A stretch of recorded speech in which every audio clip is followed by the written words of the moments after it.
Fair trade coffee is largely a scam. This is my confession in covering it up. I make this confession because I'm going to die after what happened in Ethiopia. To back up, I'm part of an organization that labels coffee fair trade, that's independent from Starbucks but basically works on behalf of them to label any and all coffee fair trade. Fair trade roughly means that we play by American commerce rules, but we've abused this to not even remotely be true.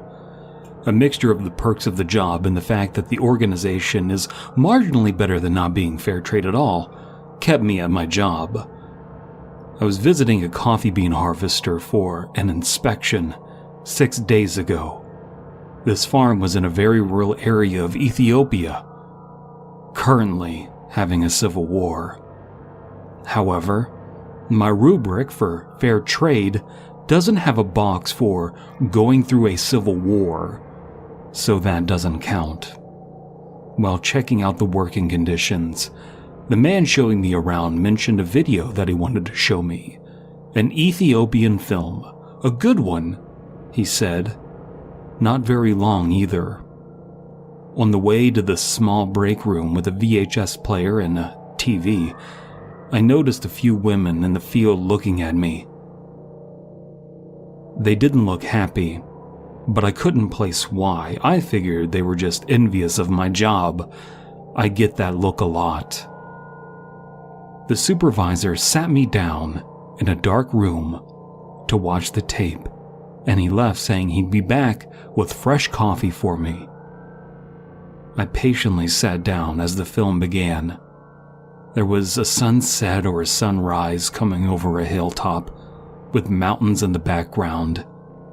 In the center of the frame was a well and a dark tree with many branches. It was a beautiful shot to droning music. A person began crawling up and out of the well, as if being birthed by water.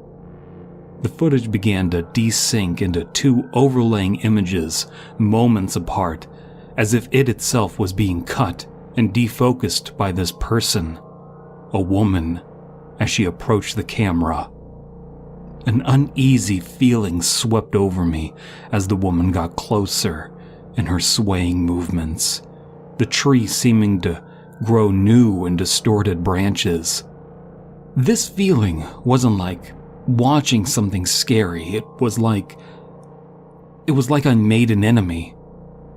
I couldn't see her face, but I felt her eyes on me, her curly hair bouncing with each step she made before the footage uncommitted itself to progress.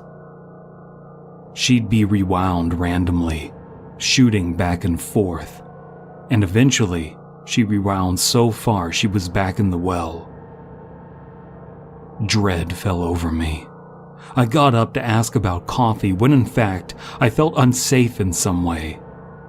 Only then did I realize the door was locked. I panicked at the door, pounding on it.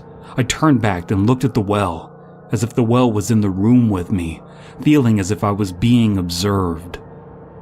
Then a loud, staticky screech hit my ears, and the frame of the TV was filled with a disturbing African mask, an expression frozen in horror.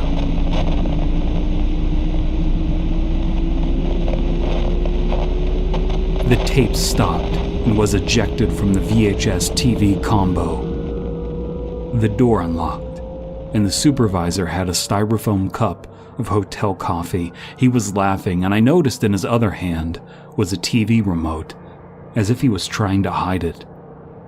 It was a joke, he said. I looked at the tape.